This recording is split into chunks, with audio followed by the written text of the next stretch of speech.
अस्सलाम वालेकुम व्यूवर, क्या हाल है? खैरियत? ठीक ठाक। अच्छा जी, आज हम बात करेंगे MP446 जो बेकाल की पिस्टल है उसके बारे में। और उसका एक दूसरा वर्जन है MP443। इसके फ़र्क बताएंगे कि उसमें और इसमें क्या फ़र्क है, और ये किन पर्पस के लिए इस्तेमाल होता है। दूसरी बात जो सबसे ज़रूरी है, ये वैलिड लाइसेंस पे, जो कि या अल पाकिस्तान हो या KP का लाइसेंस हो, उस पे लेना चाहिए। और 21 साल से कम उम्र जिनके लिए लाइसेंस अलाउड ना हो, वो इन चीज़ों का शौक़ ना करें और इन चीज़ों को कैरी ना करें। अच्छा, इसकी अनबॉक्सिंग करते हैं। ये गत्ते के एक बॉक्स में आते हैं जिस पे शापर चढ़ा हुआ होता है, वो हमने इसका उतार दिया है। अभी दिखाते हैं आपको पिस्टल। इसमें पाकिस्तान में दो किस्म के पिस्टल आते हैं। एक पॉलीमर फ्रेम का पिस्टल होता है, और दूसरा आजकल जो आ रहा है वो लोहे का या मेटालिक फ्रेम जिसको बोलते हैं, उसका पिस्टल है। पिस्टल को हम चेक करते हैं कि कंपनी से उसमें कारतूस आया ना हो। तो पिस्टल बिल्कुल सेफ है। मैगज़ीन इसके साथ दो मैगज़ीनें आती हैं बॉक्स में, 18 शॉट की मैगज़ीन, जो डबल कॉलम मैगज़ीन होती है। ये पिस्टल की सेफ्टी है। जब आपको इसका वो रेड बटन नज़र आ रहा हो तो ये इसका सेफ खुला हुआ है, यानी कि ये फायर के लिए रेडी है। दूसरी, ये जब ऊपर कर लें और वो रेड बटन चुभ जाए तो ये सेफ्टी इसकी ऑन है और पिस्टल बिल्कुल सेफ है। ट्रिगर इसका बिल्कुल काम नहीं करता। इसकी बैरल लेंथ 4.5 इंच इसकी होती है, और वज़न इसका तकरीबन 950 ग्राम मैगज़ीन के अलावा।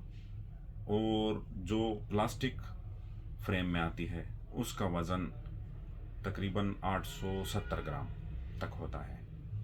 वज़न के लिहाज से ये एक भारी पिस्टल है। अच्छा, इसका फ्रेम ये देखें, ये फुल मेटालिक फ्रेम है।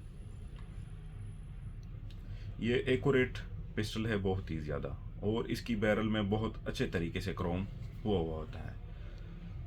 एक डिसएडवांटेज रशिया के वेपन्स का होता है कि इसका कलर बहुत जल्दी उतर जाता है, मगर इसके कलर में काफ़ी इम्प्रूवमेंट की हुई है उन्होंने। तो मेरा नहीं अंदाज़ा कि इसका कलर भी और टाइप के बेकाल जो MP446 होते हैं ज़्यादा तेज़ी से उतरेगा। अच्छा, MP446 सॉरी और MP443 में फ़र्क यह है कि MP446 वो रशिया की मिलिट्री यूज़ के लिए या उनके स्पेशल फोर्सेस के लिए बनाए गए थे, और उनका नीचे का फ्रेम जो होता था वो मेटालिक होता था, उसका वज़न भी ज़्यादा होता था। सिविलियन के लिए फिर उन्होंने प्लास्टिक में या पॉलीमर के फ्रेम में पिस्टल बना लिए। तो उनके कुछ के इशू आ रहे थे कि इसका फ्रेम क्रैक हो जाता है या टूट जाता है। तो इस वजह से अभी सिविलियन के लिए भी उन्होंने MP446 जो है उसको भी मेटालिक कर लिया है, और मेटालिक में ये आती है। यानी कि MP446 और MP443 पिस्टल का तकरीबन इनका फ़र्क ख़त्म हो गया है। बैरल इसकी जो है वो भी सेम ही होती है, 4.5 इंच की दोनों की। और जो बेसिक फ़र्क था प्लास्टिक फ्रेम या पॉलीमर फ्रेम और मेटालिक फ्रेम का, उन्होंने ख़त्म कर लिया। रेट के लिहाज से ये दरमियाने रेट का पिस्टल है, और क्वालिटी के लिहाज से ये बिल्कुल ही ग्लाक के साथ इसकी कंपैरिजन कर सकते हैं। शेप तो उसके साथ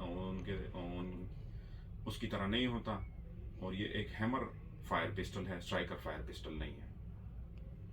रेट तकरीबन आजकल इसका 2,40,000 से लेके 2,60,000 तक का इसका मार्केट रेट है, और आसानी से ये अवेलेबल है और एक रिलायबल पिस्टल है कैरी करने के लिए। ओके, अल्लाह हाफिज़।